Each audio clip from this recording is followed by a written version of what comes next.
Boa noite. Boa noite. Centenas de pessoas fazem manifestação na Avenida Paulista por mudança do sistema político. O governador Alckmin afirma que a partir de maio os moradores que desperdiçarem água serão multados. Moradores de bairro na zona sul de São Paulo sofrem com a falta d'água há meses. O trabalho dos enfermeiros especializados em falar com as famílias sobre doação de órgãos.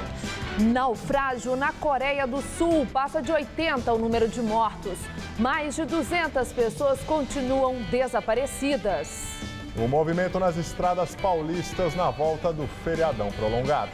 E os 30 anos de cidade Tiradentes, bairro de São Paulo que tem o maior complexo de conjuntos habitacionais da América Latina.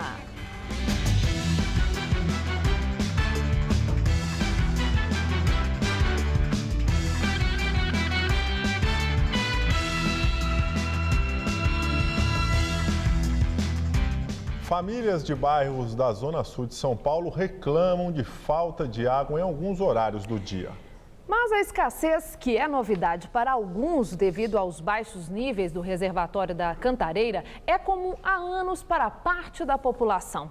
Não é de hoje que o problema preocupa os moradores do Jardim Ângela. Vera Lúcia começou a armazenar água em casa. São baldes, garrafas e até o tanque cheios de água para enfrentar os horários em que ela não chega na torneira. A gente que tem família, a gente que trabalha, né? Chega em casa, não tem água, é revoltante, né? E as nossas contas tudo em dia. Vera diz que enfrenta a falta d'água desde o fim do ano passado, mas a realidade de outros moradores vizinhos é ainda pior. Agora são 10h30 da manhã e aqui no Morro do Índio, região do Jardim Ângela, para utilizar a máquina de lavar ou o tanque, é preciso fazer isso até às 9 horas da manhã. Depois disso, a torneira fica sempre assim, seca. No mesmo terreno moram 4 famílias em casas separadas.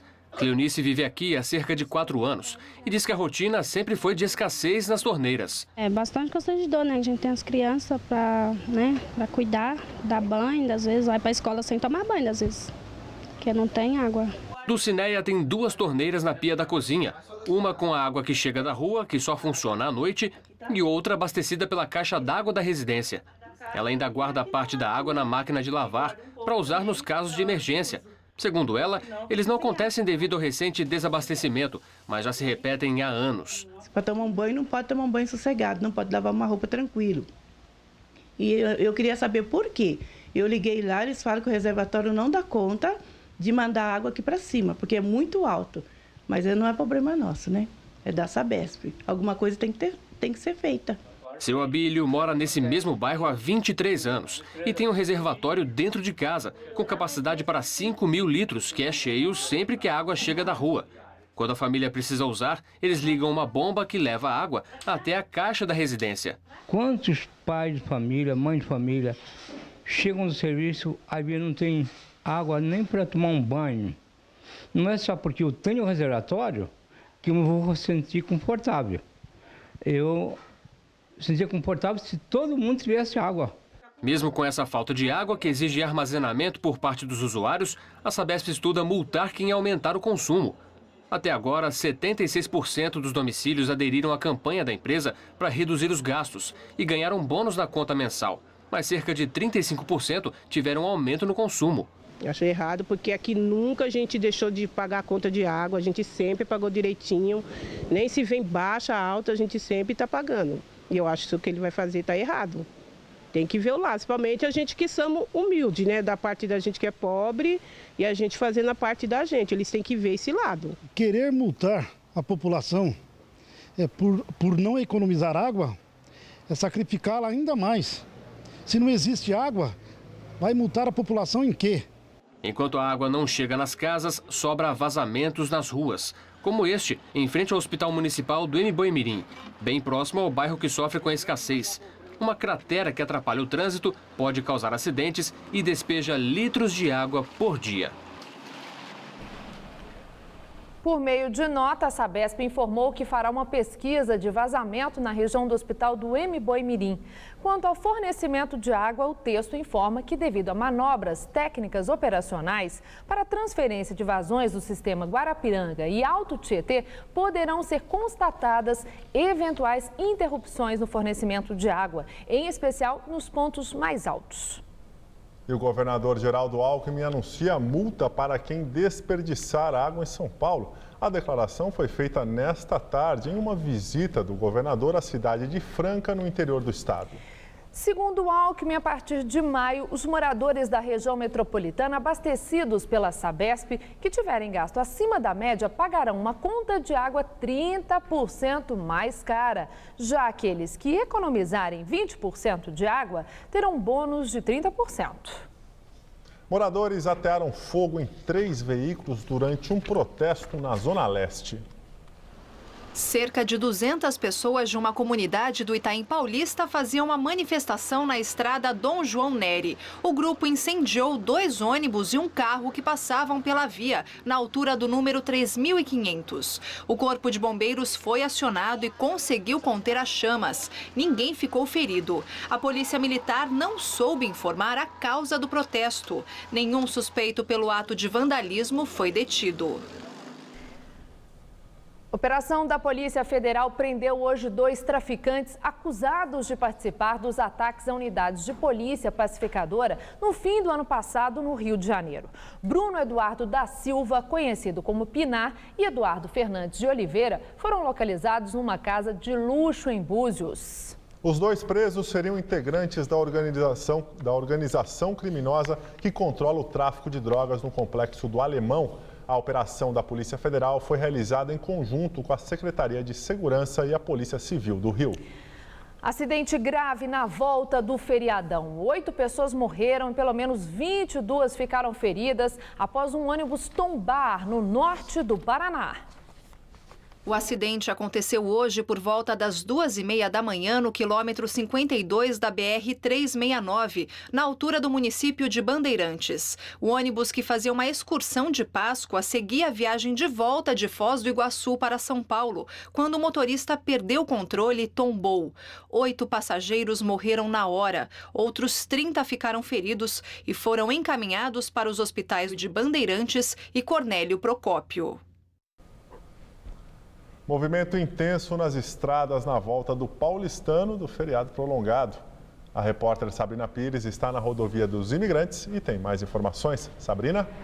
Gabriel, quem foi curtir o feriado nas praias do litoral sul faz uma volta tranquila neste momento.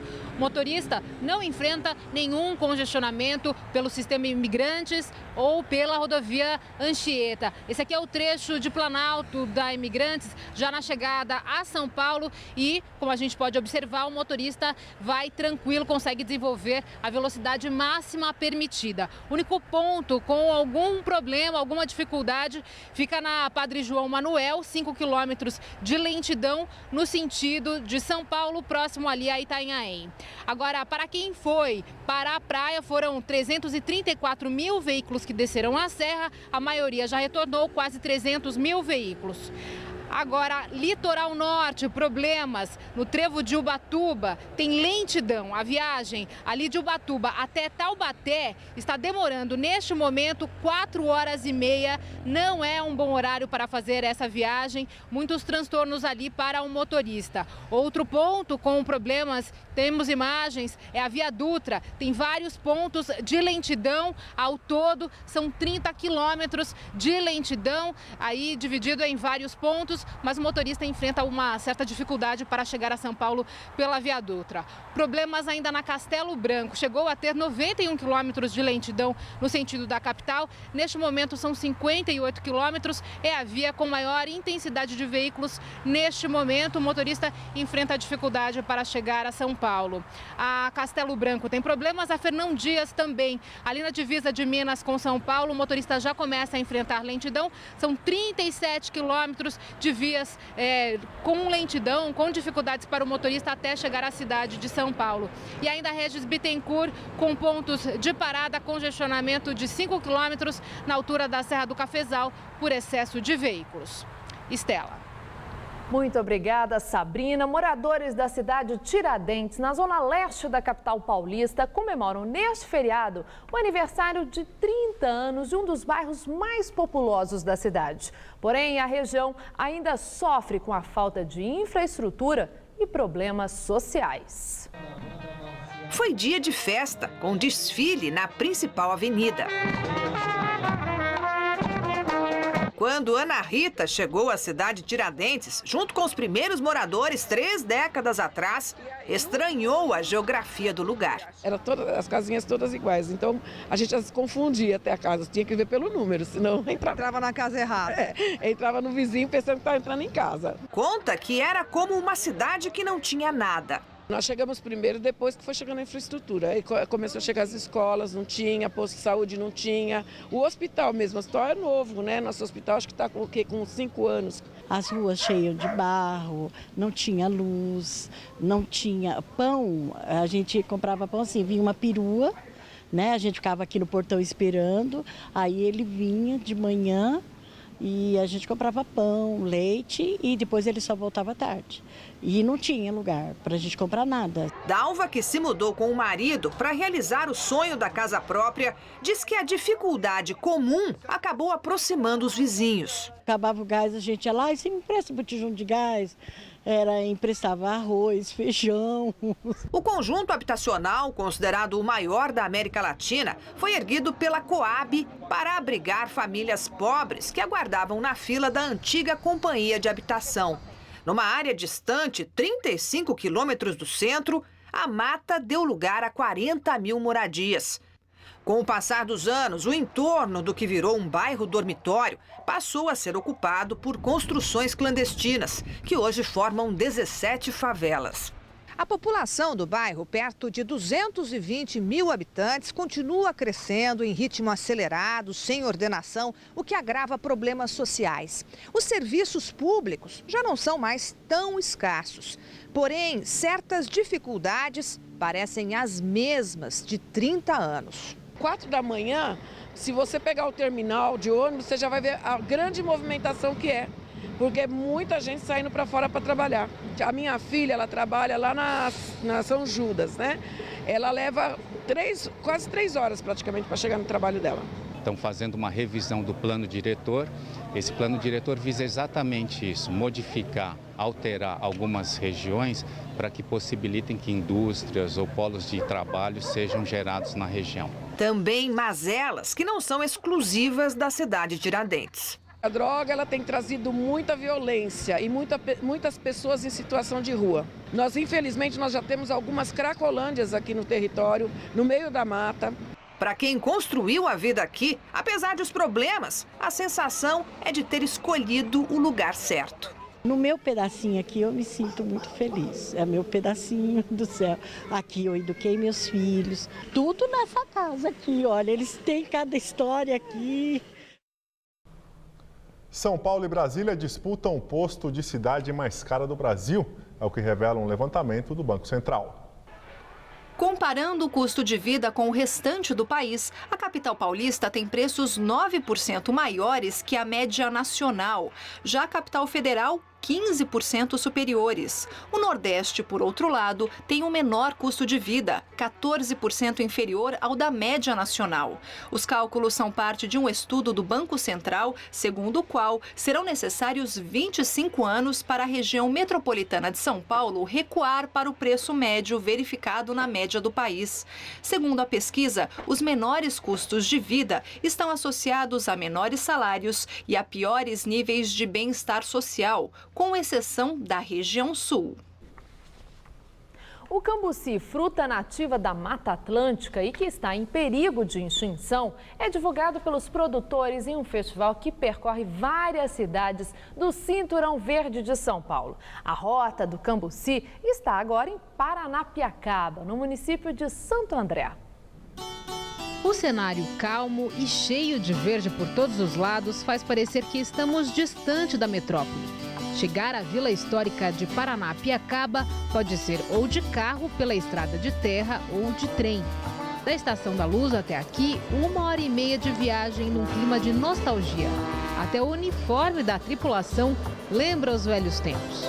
A maioria são saudosistas e gostam de tirar foto para a recordação. Nós temos aqui uma vila ferroviária preservada desde a sua fundação. Foi construída no começo da década de 1860. Há mais de 10 anos, Paranapiacaba tenta atrair por um outro motivo: a gastronomia. No restaurante de Dona Zélia, por exemplo, pratos premiados que levam cambuci na receita. Nós temos a intenção de resgatar conceitos, né? O conceito da boa mesa, da boa prosa, né? Até dia 27 de abril, a cidade abriga o já tradicional Festival do Cambuci. Com doces, salgados, cachaças, tem até xarope e farinha.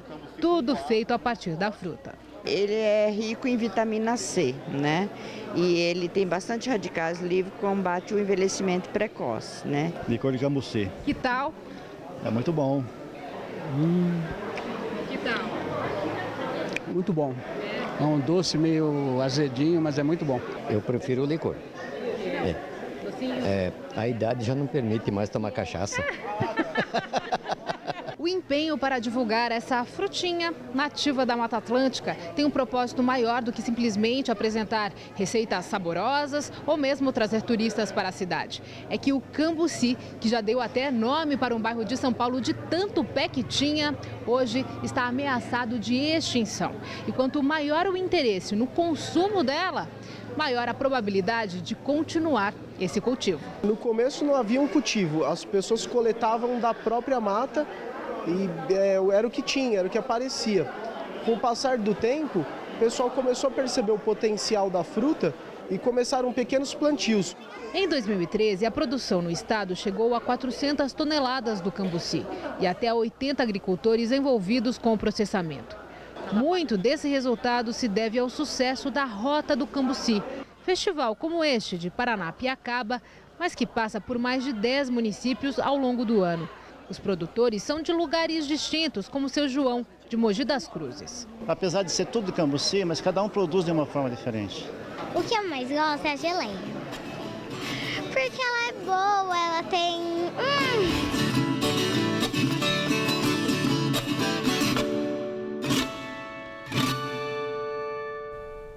Todo o roteiro e as informações sobre a Rota do Cambuci estão no website rotadocambuci.org.br.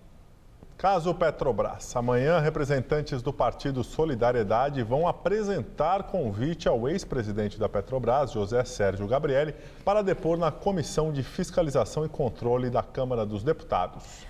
Gabrielli afirmou em entrevista ao jornal O Estado de São Paulo que a presidente Dilma Rousseff não pode fugir da responsabilidade dela na compra da refinaria de Pasadena, nos Estados Unidos, já que era presidente do Conselho de Administração na época. A oposição quer a criação de uma CPI exclusiva para investigar o negócio feito pela Petrobras.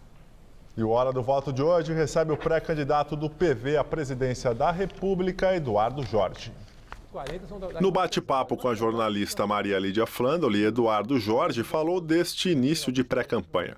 Segundo ele, o objetivo é chegar no segundo turno e ainda garantir uma bancada maior de deputados federais para o PV. Eduardo Jorge falou ainda sobre temas polêmicos que serão defendidos por ele na campanha eleitoral, como a legalização da maconha. E vou tratar, como a gente trata nós da saúde, o caso do tabaco, o caso do álcool, divulgando quais são os prejuízos da pessoa usar uma droga lícita ou ilícita de forma excessiva. O Hora do Voto vai ao ar logo mais às 11h30 da noite. Uma profissão que cresce dentro da medicina são os enfermeiros dos SPOTs, Serviço Estadual de Procura de Órgãos e Tecidos. A missão deles é nobre, porém muito delicada. Falar da importância da doação assim que a família recebe a notícia de morte cerebral de um parente. Eles são enfermeiros, mas com uma especialização peculiar. Trabalham nos SPOTs, Serviços de Procura de Órgãos e Tecidos para doação. Pessoal, lá vem os urubus de branco, lá vem os papadefunto, entendeu? A Apelidos à parte, a profissão exige sensibilidade e preparo. Todos passam por treinamento, como a pós-graduação do programa de transplantes do Hospital Albert Einstein. O primeiro passo, como mostra esta simulação usada no curso, é esclarecer o diagnóstico de morte encefálica. Eu vou chegar para a família e vou dizer aqui, ó, o seu parente, a sua esposa, o seu filho, o seu marido, o seu irmão está morto. Ele vai olhar para o do lado está exatamente igual. Não se mexe, está entubado, cheio de medicação, bomba de difusão contínua. Os parâmetros no monitor são parecidos com o do seu ente querido, que eu disse que estava morto. Então, se o meu está morto, por que o do lado não está morto? É difícil realmente entender que a morte cerebral, a morte encefálica, que essa situação é igual à morte, ou seja, que é irreversível, que não existe mais esperança. O treinamento também inclui simulações de entrevistas com as famílias, parte decisiva do trabalho dos enfermeiros, que lidam ao mesmo tempo com a dor da perda e a possibilidade de salvar vidas. Geralmente, causa de morte encefálica são causas trágicas, e aí criança a gente nunca está preparado. Aí, por outro lado, a gente sabe que outras crianças vão estar sendo beneficiadas recebendo esses órgãos. Por mais treinamento que se tenha, a tarefa está sujeita a todo tipo de situação. Teve uma família em que a filha dela tinha 12 anos e ela caiu no parque, bateu a cabeça no parquinho, estava brincando e evoluiu para morte encefálica. E a família, depois que entendeu isso, ela viu que a filha dela poderia, com a doação de órgãos, poder ajudar outras pessoas. Muitas vezes a família chora, se desespera, a gente tem que estar ali dando um apoio para eles. Quando termina a entrevista, tudo bem, a gente pode chorar, desabafar, mas naquele momento não, a gente tem que dar apoio, acolher o familiar que está ali necessitando. São Paulo é o único estado brasileiro com um modelo descentralizado de comunicação e captação de órgãos. Ao todo, são 10 hospitais, sendo 4 na capital e 6 no interior do estado, que têm os spots. No ano passado, foram realizados 2.262 transplantes só no estado de São Paulo, o equivalente à metade dos transplantes feitos em todo o país. Hoje ainda só um percentual, cerca de metade dos indivíduos, das pessoas que têm morte cerebral, são notificadas para a central. Se você notificar todos, você dobra o número de transplante, ou dobra a possibilidade de realização do transplante. Dona Iva, ex-ajudante geral e dona de um rim transplantado há 18 anos, reconhece a importância da equipe de captação. É uma sensação muito boa que a gente sente, viu? De realizar o sonho da gente, porque para ver que a gente vê muita gente assim esperando e não consegue, e eu, com 1 ano e 2 meses, consegui. Agradeço muito a Deus por isso. Cerca de 1.000 jovens, segundo a Polícia Militar, protestaram hoje na Avenida Paulista, pedindo por mudanças no sistema político. O protesto começou na Praça do Ciclista. Por volta do meio-dia, o grupo seguiu encaminhada pela Avenida Paulista em direção ao Paraíso. Eles ocuparam todas as faixas e o trânsito precisou ser desviado para as ruas paralelas. A manifestação de hoje, organizada pelo Levante Popular da Juventude, estava prevista inicialmente para sábado, depois adiada para domingo. Mas por causa do atraso na chegada de participantes, ficou para esta segunda-feira. De acordo com a PM, o ato reuniu 1.000 pessoas. Segundo a organização, o protesto reuniu cerca de 3.000 jovens que vieram de diferentes estados do Brasil aqui para São Paulo para participar dessa manifestação. Eles quiseram anunciar a toda a população que em setembro farão um plebiscito para perguntar a todos se concordam com uma nova Constituição no país. É uma iniciativa popular, mas que nós, os movimentos sociais, queremos exigir que o governo oficialize esse processo e, de fato, dê conta de instaurar um processo constituinte no nosso país. Muitos integrantes do Movimento dos Trabalhadores Sem Terra também participaram da passeata na Avenida Paulista e que chegou até a Assembleia Legislativa do Estado, apesar de ser feriado e não ter ninguém. A maioria dos manifestantes chegou e foi embora com ônibus fretados. Segundo a organização do Levante, não houve cobrança nem pagamento para quem participasse do ato. Apenas uma taxa de R$ 12 se houvesse o interesse do material do movimento, como bandeiras, bolsas e camisetas. A frente fria que deveria ter mudado o tempo na cidade de São Paulo ontem passou rapidamente e de forma fraca. Mas a partir de amanhã o risco de chuva aumenta aqui na capital. Vamos ver em detalhes a previsão para São Paulo e todo o Brasil com Luciana Magalhães.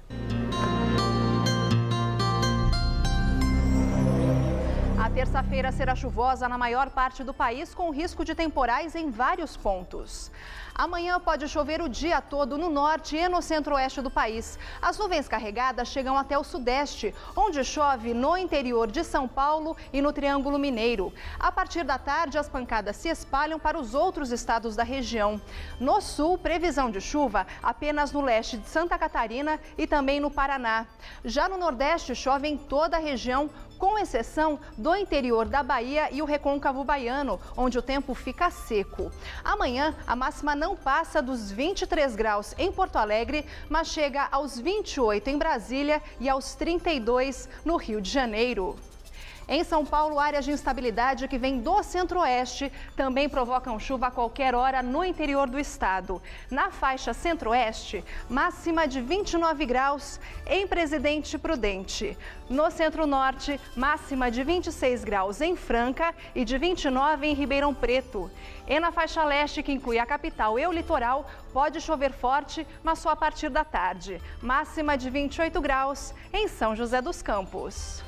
Amanhã, aqui na capital, o sol ainda aparece pela manhã, mas as nuvens aumentam e ocorrem pancadas de chuva à tarde e à noite. Máxima de 28 graus. E tanto na quarta quanto na quinta-feira, o tempo deve ser chuvoso e as máximas caem para os 26 e 22 graus, respectivamente. Eu volto daqui a pouco no Jornal da Gazeta, edição das 10. Até lá! E agora vamos ao comentário do especialista em meio ambiente e sustentabilidade, Ricardo Carvalho. Para todos nós que nos alimentamos incansavelmente de notícias, são muitas as fontes de informação. E a própria internet, com seus portais e seus blogs, é uma mina de ouro. Embora a rede esteja lotada também e, infelizmente, de muita porcaria. Saber o que presta, o que acrescenta, o que faz a diferença, acaba se tornando uma arte que só mesmo a experiência pode ajudar a escolher. Mas ainda se tratando de sustentabilidade, um tema aberto para os principais assuntos do nosso cotidiano e da nossa vida, pois está em jogo a permanência dos 7 bilhões de tripulantes desta nave chamada Planeta Terra.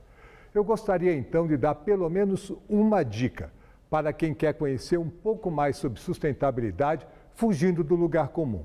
E pasme, eu estou falando de uma revista. Isso mesmo, uma revista. É essa aqui, ó, a página 22, editada pela Fundação Getúlio Vargas de São Paulo. Esta é a capa da edição que está sendo lançada agora. A principal matéria discute o mito da abundância de água no Brasil, com esta escassez histórica que está acontecendo particularmente em São Paulo. Tem uma entrevista com José Machado, ex-presidente da Agência Nacional das Águas, que chega a afirmar, abre aspas, o sistema Cantareira foi imposto. A sociedade não pôde participar, contestar, fecha aspas. O sistema Cantareira é composto por 6 barragens interligadas por um complicado sistema de túneis, canais e abastece 14 milhões de pessoas. A revista trata de maneira inovadora a questão do clima, juntando com o Copa do Mundo e a especulação imobiliária e defende que valores éticos e morais precisam entrar na equação das questões ambientais. Uma outra reportagem chama a atenção ao descobrir que das 44 operadoras convencionais de turismo no Brasil, apenas 7 delas acabam se preocupando com boas práticas socioambientais. Além da revista impressa, o portal na internet da página 22 é recheado de informações. E foi nele que eu fiquei sabendo, por exemplo, que amanhã, terça-feira, às 8 da noite, estreia na TV dos Estados Unidos a série Anos em que Viveremos em Perigo, dirigida por James Cameron, o mesmo diretor de Avatar e Titanic. A série trata das mudanças climáticas e mostra astros de Hollywood como Harrison Ford, jornalistas e cientistas correndo o mundo para entender o que nós, a humanidade, estamos fazendo com o planeta. Você gostaria de assistir o primeiro capítulo da série, mesmo que não tenha ainda legendas em português? Vale a pena. É só mandar um e-mail para sustentabilidade@tvgazeta.com.br que eu vou ter o prazer de passar as informações. Boa noite. México se despede de Gabriel Garcia Marques. 4 dias depois da morte do escritor, a tarde de hoje foi marcada por mais homenagens ao gigante da literatura em uma cerimônia solene com presidentes do México e da Colômbia.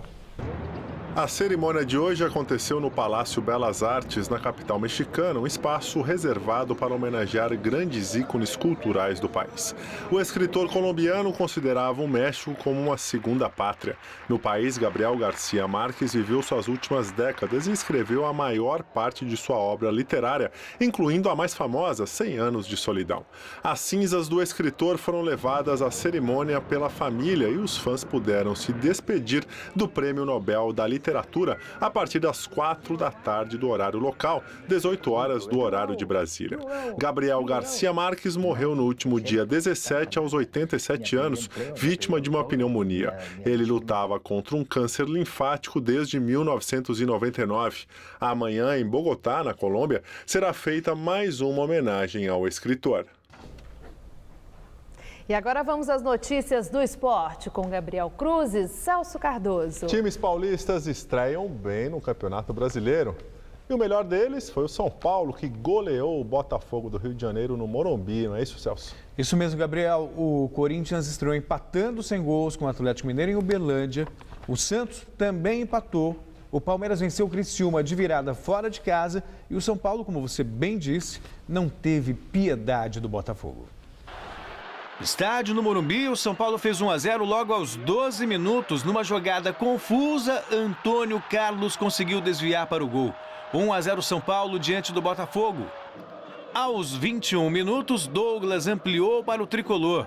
2-0. E no segundo tempo, aos 10 minutos, Luiz Fabiano definiu o placar. São Paulo 3, Botafogo 0. Na Vila Belmiro, o Santos recebeu o Sport e os gols só saíram no segundo tempo. Felipe Azevedo avançou pela direita e cruzou na medida para Neto Baiano só empurrar para dentro, 1-0 Sport. O Peixe foi para cima e conseguiu o empate. Cruzamento para a área. A zaga afastou e a bola sobrou para Giovani encher o pé. No meio do caminho, o Gabriel deu um leve desvio de cabeça e deixou tudo igual. Posição duvidosa do atacante santista. E ficou nisso. Santos 1, Sport também 1. Em Santa Catarina, o Criciúma recebeu o Palmeiras e saiu na frente. Paulo Baier cobrou falta, Allan Kardec subiu e acabou fazendo contra. 1-0 Tigre. O árbitro deu gol para Paulo Baier. Mas o Verdão foi buscar a virada no final do segundo tempo.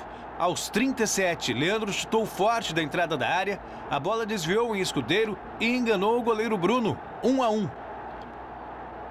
E aos 42, o Wesley cobrou falta na cabeça de Allan Kardec, que deu números finais à partida. E ficou nisso, Criciúma 1, Palmeiras 2.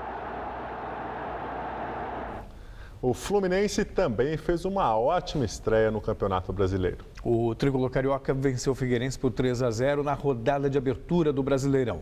Mas foi do Internacional de Porto Alegre o primeiro gol do campeonato.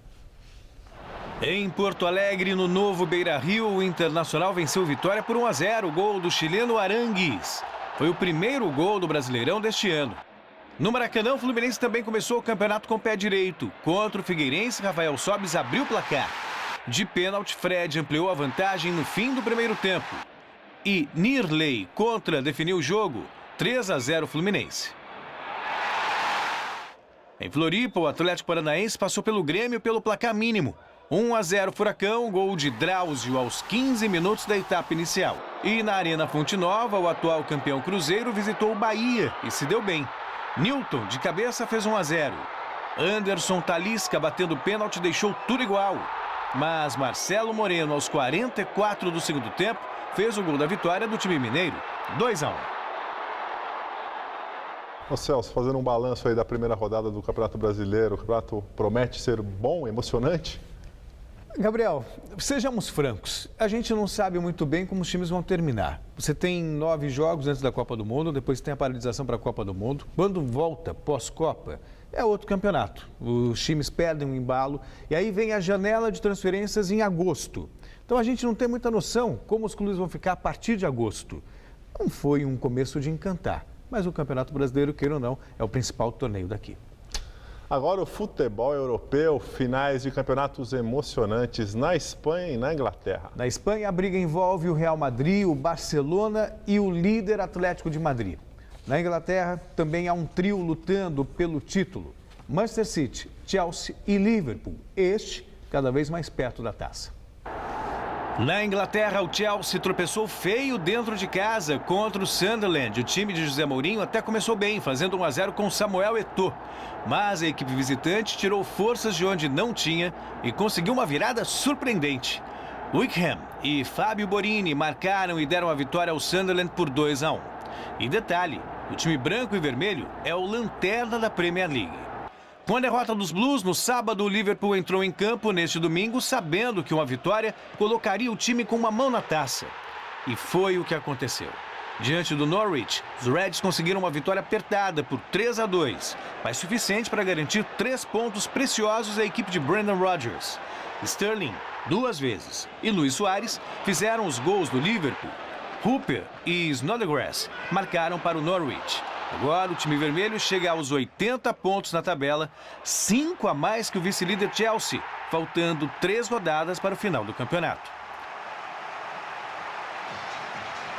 E na Espanha, o Atlético de Madrid segue buscando o tão sonhado título da temporada. Diante do Elche, 2-0 para os colchoneiros. Miranda marcou o primeiro e Diego Costa, de pênalti, definiu o placar no Vicente Calderón.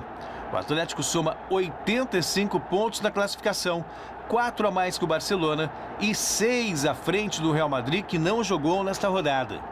O Barça também venceu, mas agora, nesta reta final de competição, a equipe não depende mais de si para levantar a taça. Os 2-1 sobre o Athletic Bilbao, gols de Pedro e Messi, mantiveram os catalães na briga.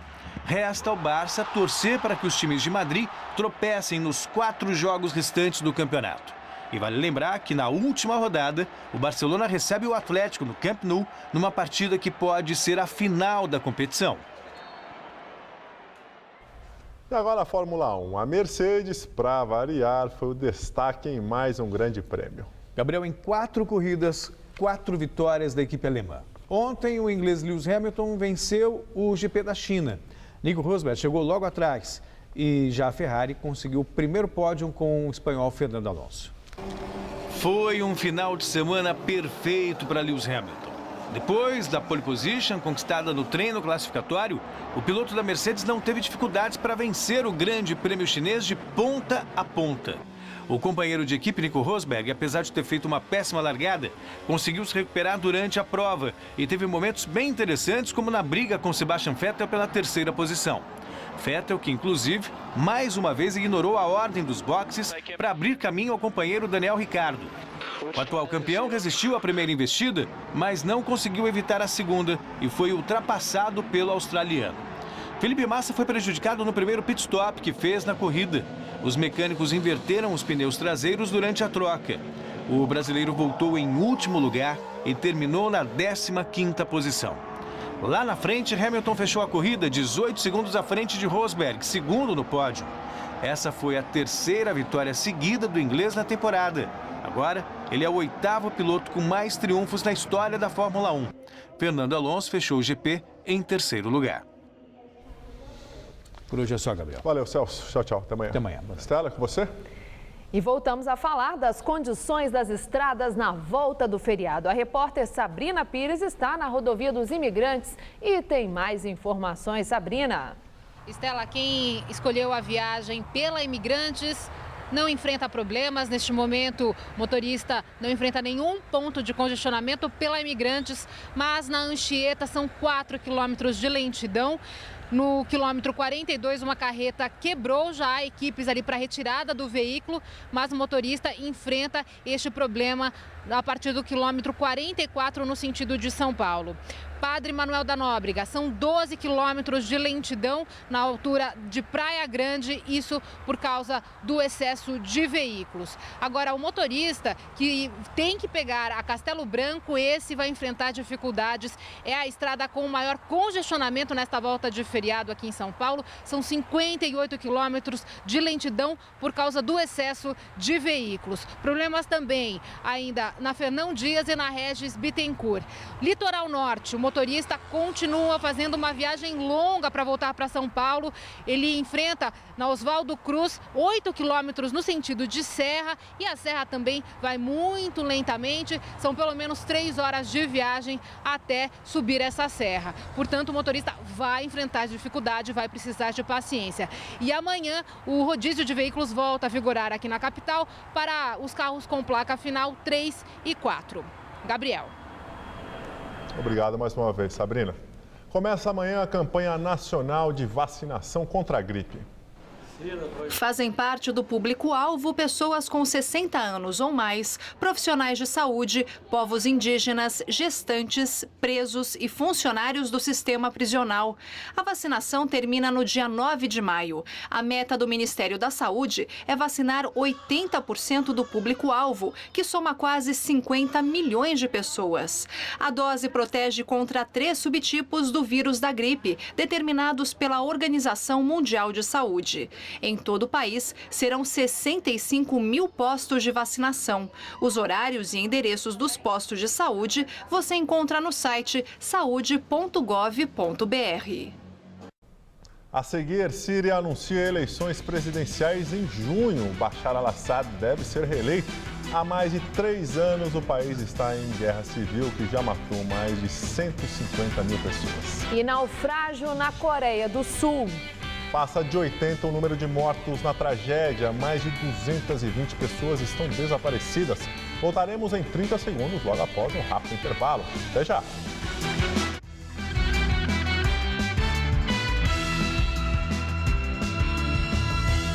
Vamos agora à entrevista do dia com Maria Lídia Flandoli. Pedidos de CPI empacam no Legislativo Estadual e no Federal, mobilizando forças políticas contrárias. A CPI da Petrobras, então, foi parar até no Supremo Tribunal Federal. Para falar do crescente vigor na luta política nesse ano eleitoral, recebemos hoje o deputado estadual Carlos Neder, que está na 3ª legislatura, sempre eleito pelo PT. Carlos Neder foi secretário da Saúde na gestão Luísa Erundina. Muito obrigada por estar conosco. Eu quero começar exatamente com esse assunto atual que é CPI. E as investidas para a instalação de uma CPI na Assembleia Legislativa de São Paulo, CPI sobre o tal cartel dos trens e a denúncia de pagamento de propina para agentes públicos em governos do PSDB, coisa que já está no Ministério Público, já tem aí um encaminhamento. Entretanto, vocês não conseguiram instalar a CPI na Assembleia Legislativa. Eu sei que haviam colhido quase o número necessário de assinaturas. Em que pé que ficou? Boa noite, Maria Lídia. De fato, nós temos uma dificuldade muito grande em instalar uma CPI para valer na Assembleia Legislativa, porque não há interesse por parte do governo de que a investigação se faça com autonomia, indo a fundo no esclarecimento das denúncias. Então, no caso, por exemplo, da CPI proposta para investigar a Siemens e a Alstom, que são contratos importantes dos trens de metrô em São Paulo, nós ainda dependemos de 3 assinaturas, na medida em que há uma pressão muito grande sobre os partidos que compõem a base governista, em sustentação ao governador Geraldo Alckmin, para que eles não assinem o pedido de CPI. E, infelizmente, com isso, o tempo vai passando e a investigação não acontece como deveria. Bom, a gente vê que chefe de executivo não quer saber de CPI de jeito nenhum. Isso mesmo que o senhor acabou de descrever está acontecendo lá no Congresso Nacional, uma resistência muito grande do governo Dilma em relação à tal CPI da Petrobras, tanto que a contrapartida foi uma proposta de uma CPI ampla para investigar esse cartel também dos trens e para investigar irregularidades no porto de Suape, além das investigações das denúncias à Petrobras. Uma CPI ampla. O senhor acha que isso funciona como está sendo proposto? A oposição não quer saber, já foi parar no Supremo também. Mas funciona uma CPI ampla, tratando de assuntos que realmente não são conexos? Ou isso só serve para fomentar a disputa política, as intimidações e leva à perda de foco? Bom, eu acredito que vai gerando um efeito dominó. Como você disse, governo nenhum tem interesse que o parlamento faça uma investigação independente. E há uma prática cada vez mais consolidada no país dos governos exercerem uma maioria estável, sólida no parlamento, lançando mão dos mais diferentes mecanismos. E, nesse sentido, os partidos se assemelham muito quando impedem que a investigação se faça.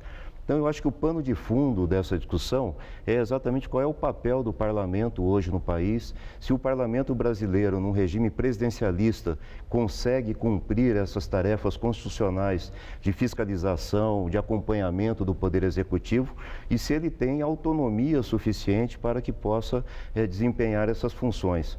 Há um grande debate hoje no Congresso Nacional se nós deveríamos ter uma CPI do Senado, uma CPI mista e qual seria o objeto. À medida em que não se permite que a investigação se faça também em outros parlamentos, então a tendência é levar todos os temas para investigação e análise numa única CPI. Vem daí a ideia de fazer uma CPI mista, muito abrangente, que pudesse pegar não só o tema da Petrobras, mas também denúncias que vêm sendo feitas em outros estados, envolvendo outros partidos políticos e que também os partidos de oposição não gostariam de que elas fossem investigadas. Bom, aí entra também essa resistência do Executivo, né? Tanto o governo de Estado como a Presidência da República em resistir à CPI, ano eleitoral. Isso chama muito a atenção, porque tem uma visibilidade em todos os telejornais, jornais, só se fala disso, colocando assim, os governos, tanto federal como estaduais, como assim, muito temerosos, com medo da apuração da verdade. O eleitor não pode ter essa percepção e isso trazer prejuízo eleitoral para os candidatos do partido, do governo e os da base? Não, eu acho que o problema existe. Por exemplo, aqui na Assembleia Legislativa de São Paulo, mesmo propostas muito menos enfáticas, como é o caso de uma audiência pública, não são permitidas porque há um receio de que isso vai expor o governo e os secretários. Eu propus, por exemplo, e há um mês tento aprovar da Assembleia Legislativa, uma audiência pública para nós discutirmos quais são os critérios para a instalação de unidades prisionais no estado de São Paulo. Aparentemente um tema bobo, que não deveria preocupar, mas dada a expansão que temos nas unidades prisionais no estado, é legítimo que a população saiba por que este município e não outro foi escolhido. A base governista não permite que essa investigação se faça. Então, vai se criando um procedimento em que as propostas de comissão parlamentar de inquérito vão sendo apresentadas sem que você tenha a possibilidade de colocá-las em votação, seja porque não permitem a assinatura, seja porque tiraram do regimento da Assembleia a possibilidade do voto. São os expedientes, né, em geral, as manobras entre os parlamentares que são muito usuais. Agora, a sucessão estadual. O PT tem um candidato, Alexandre Padilha, já esteve aqui no Jornal da Gazeta, e que também da área da saúde, a sua área, ex-ministro da Saúde. Como é que está o desempenho da candidatura dele, que já fez uma caravana pelo interior, que costuma ser resistente a candidatos do PT? Como é que o senhor vê? Olha, eu acompanhei alguma dessas caravanas, chamada Horizonte Paulista.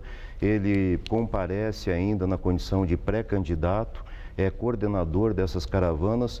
E um aspecto interessante é que nas caravanas ele tem dialogado com prefeitos, vereadores, lideranças políticas de diferentes partidos políticos. Não tem se limitado a discutir com o público cativo do Partido dos Trabalhadores, pessoas filiadas ou simpatizantes. Ao lado disso, há temas que são recorrentes. Então, a preocupação com a questão de políticas para as mulheres, o problema da reforma agrária, o tema da saúde, o tema da segurança pública. Dependendo das características de cada região e cidade, há sempre um espaço para que esse tema possa ser abordado. Agora, o Partido dos Trabalhadores entende que deve ter um olhar diferenciado para a questão do interior. Pequenas e médias cidades precisam ter uma política pensada de acordo com as suas próprias características. Bom, e certamente nós estaremos acompanhando, né? Vamos acompanhar na campanha eleitoral essa logística, né, dentro dos programas de governo que são apresentados pelos candidatos. E o candidato do PT, Alexandre Padilha, certamente vai aprofundar aí. Eu agradeço muito a sua entrevista e espero que o senhor volte ao Jornal da Gazeta, porque certamente sobre a questão da saúde nós teremos muito a falar sobre os desafios dos candidatos ao governo do estado de São Paulo nessa área. Muito obrigado. Uma boa noite, muito obrigada. Boa noite. Síria anuncia eleições presidenciais para o dia 3 de junho. Em meio a uma guerra civil, o atual presidente Bashar al-Assad deve ser reeleito para o terceiro mandato consecutivo. Os pedidos de candidatura devem ser aceitos entre 22 de abril e 1º de maio. A candidatura de Assad ainda não foi formalizada, mas os aliados do movimento xiita Hezbollah já adiantam a vitória dele. Caso vença, Bashar al-Assad assumirá o terceiro mandato e ficará mais 7 anos no poder. Ele governa o país desde 2000. Assad sucedeu o pai, que governou o país por 30 anos até a sua morte. Para o porta-voz do secretário-geral da ONU, Ban Ki-moon, a eleição presidencial anunciada hoje irá minar os esforços para alcançar uma solução política para a guerra civil na Síria. Os conflitos entre os rebeldes e as forças militares do Estado duram 3 anos e deixaram mais de 150 mil mortos.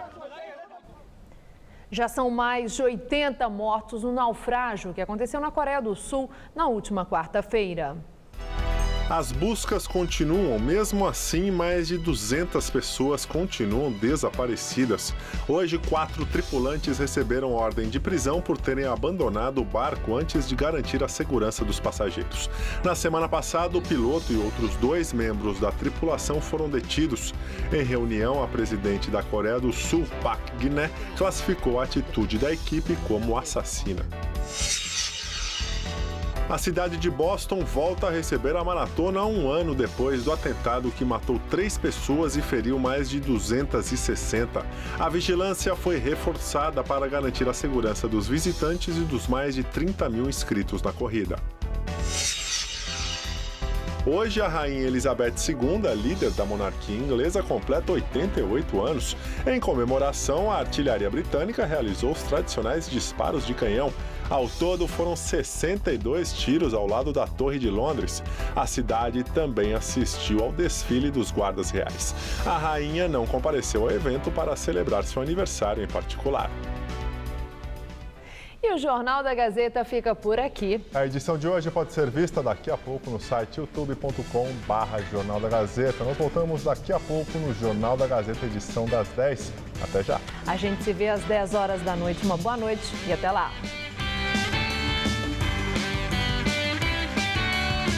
Hoje, às 11h30 da noite, Maria Lídia entrevista o pré-candidato à presidência Eduardo Jorge em Hora do Voto.